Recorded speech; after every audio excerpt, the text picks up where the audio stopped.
is down, what's left is right. Chasing stars and holding you. I can't see the end, but we'll see it through.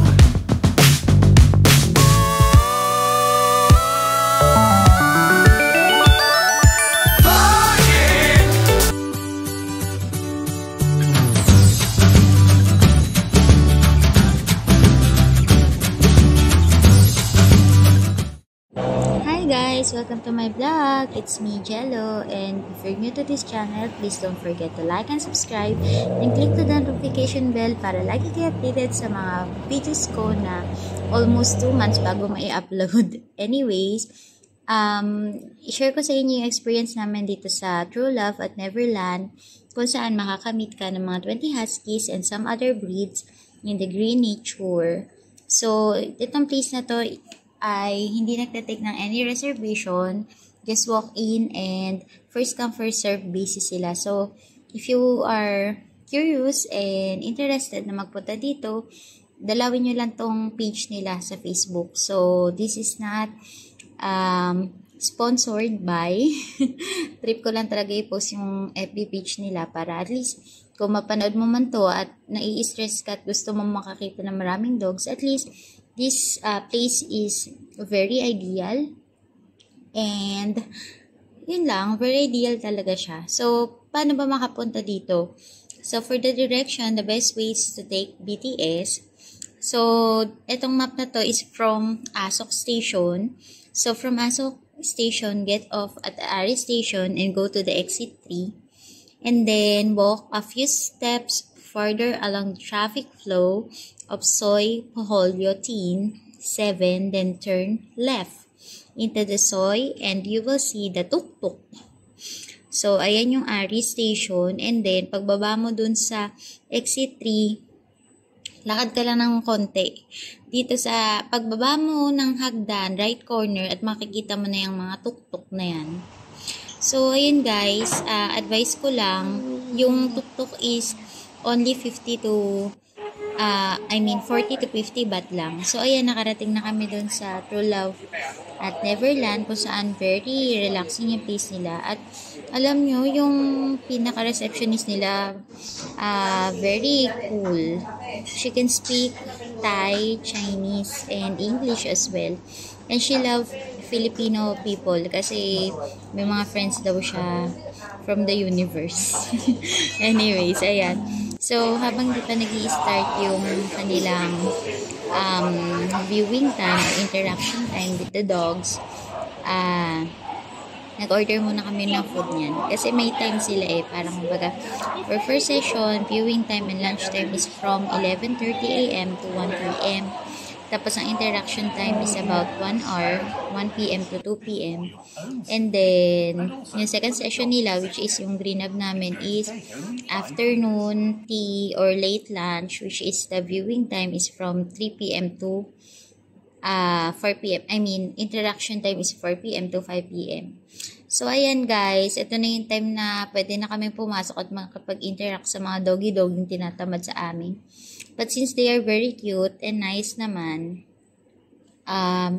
ayun, in-enjoy namin yung moment. So, itong part na to, akala namin VIP, pero ito pala yung place kung saan yung number namin, which is yung queuing number namin, ay per picture, pipicturean ka with the dogs. Pero later, papakita ko sa inyo lahat ng mga nakuha namin pictures dito sa place na to. So, ayan, kinonfirm mo na mister ko kung malayo pa ba kami. So, ayan, himas-himas lang. Pero, yun din sa start ng video ko, napansin nyo, may pinalabas kasi baka makapiright ako kaya hindi ko na pinalabas. Pag pumunta kayo dun, makikita nyo naman yung mga rules and regulations about sa paano yung interaction sa mga doggies. So, una, bawal ka magpakain, syempre, sa mga dogs. Kasi yung mga dogs na to, syempre, alam naman natin na mamahalin sila at hindi sila basta-basta. So, wag nang pasaway. Tapos, yung way ng paghihimas-himas sa kanila, hayaan mo sila yung dumikit sa'yo, hindi ko yung mahabol-habol. Ay, ang kagaya ng mga yan, wala silang pakialam. So, ganyan lang. So, itong part na to, nag-try ako na i-stand yung isang abang kong cellphone sa minimiting pa yung mga dogs kung paano sila sasapa sa amin. So, mababait yung mga staff nila. Yung isang staff nila yung talagang kumuha ng cellphone ko para ma-video. And then, yung isang cellphone naman is to take picture sa amin. In fairness ka mo, yung mga dogs na to, ang bibigat. Napaka-healthy. Feeling ko, parang yung isang dog is about mga 30 kilos maybe. Basta nakakangalay yan. Tapos, imagine mo yung bali, tig 1.5 kami ng asawa ko. But anyways, ang ganda ng mga naging resulta nitong mga pictures namin. At saka, very relaxing talaga yung pag-stay namin dito. Lalo na yung na-capture na moment namin dito. So, tatawa ka sa mga aso kasi talagang aral na aral sila. At alam nila kung kailan sila mabibigyan na ng kanilang snacks. Ayan. So, after na picture, talo na sila. Wala silang pake sa amin. So, ayun. After ng picture, interaction ulit with the dogs. And, eto, ewan ko ba't nakahiwalay itong dalawang to. So, parang kumbaga nasa isang, may sarili silang kulungan kung saan wala silang pakialam sa aming mag-asawa. So, yan. Grabe. Ang sarap niyang yakapin. Tapos, ang babango pa ng aso nila. Alagang-alaga talaga. Parang feeling mo mas araw-araw silang naliligo kaysa sa'yo. Ganon. Alaga talaga siya sa shampoo. Tapos yun, share ko lang. Ang kinakain actually nila, sabi dun sa video is, ice lang. At saka carrots ang favorite nila. So, ano ba yung mga makikitang dogs aside from husky? Ang nakita ko lang parang chihuahua ata yung isang aso dito. Basta magpapakita ang video sa inyo na parang chihuahua lang yung aso dito. Ayan, himas-himas ko siya. Tapos sabi ko sa kanya, uy, kausapin mo naman ako. Para maging masaya ka. Tapos sobrang lambot talaga ng buhok nila. Ayan, sensaya ako. Para lang makapagpa-picture. Ayan, ito yung isa pa. Ayaw talaga nila nagsigalaw. Parang wala silang pakialam sa amin. Tapos yung yung alaga, tinatry niyang gisingin. Tapos bibigyan niya sana ng treats para makipaglaro yung mga aso. Pero ayaw talaga ng aso. Nakakaantok nga dyan eh. Parang sarap higaan ng mga aso. Kasi para silang carpet. Ang sarap. Ang saya. Wala na akong masabi. So sobrang saya. So ayun. So nung tapos na kami, sabi namin, ay naku. Ayaw na makapansinin nito mga asong to kaya nag-decide na kami na alis na lang kami. Kahit bigyan ng tris nung nag-aalaga, ayaw pa rin talaga kumilos, ayaw pa rin talaga tumaya eh. Talagang gusto niya matulog. Ayan. So, wag na natin pilitin kung gusto matulog. So, yun. Pagdating sa mga ibang bisita, yung makakita ka ng mga iba't ibang nationality. May Pilipino, ayan, Filipino, Chinese, Taiwanese, mga Indiano. So, all around. That sila hindi pinapansin. Pero meron dito talagang tagpo na nagpagulat sa akin. Ito, tingnan nyo ha. Diyan kami galing, yung dalawang tamad na aso na walang pakialam sa amin. Tapos pagpasok nitong grupo na to, tingnan nyo, ang sigla-sigla nila oh. Sobrang unfair, diba? Parang, ang saya-saya nila oh, diba? Sobrang gising na gising sila. Tapos ito, ang sweet niya, oh, nakabangon na siya, oh, amoy-amoy, amoy-amoy. Diba?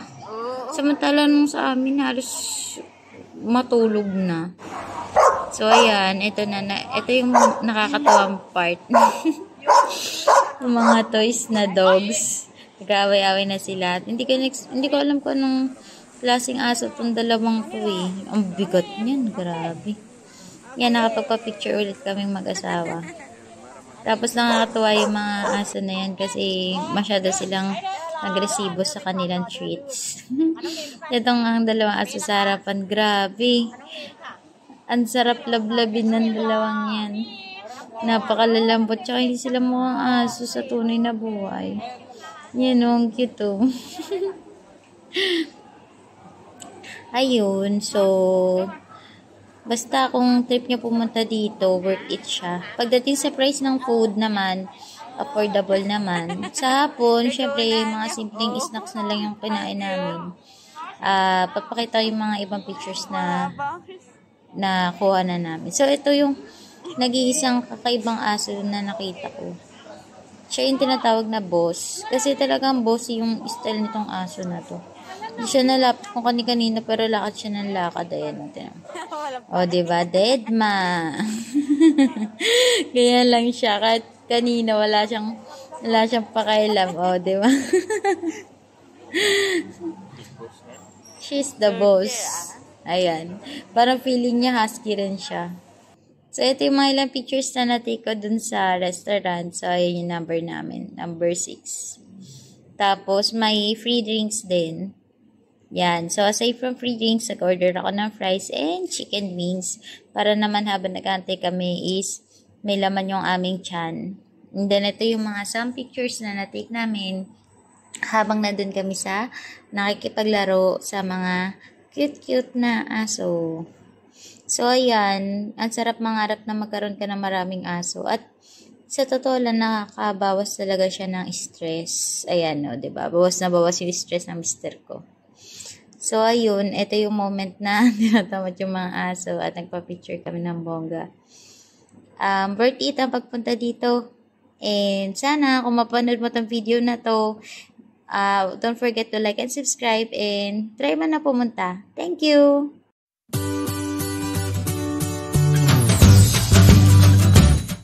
Normal na sa mga Pinoy ang maghanap ng mga karaoke and videoke bar. So, ayun, napagkasunduan namin ng mag-asawa na try namin yung dito sa mall na malapit sa lugar namin.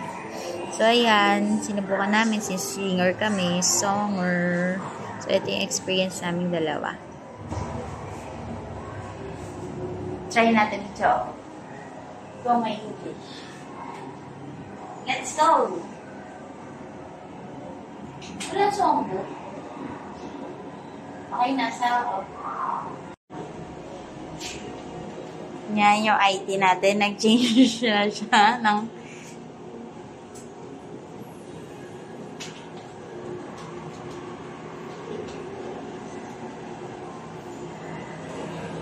naging English na yung tinatype kanina tayo.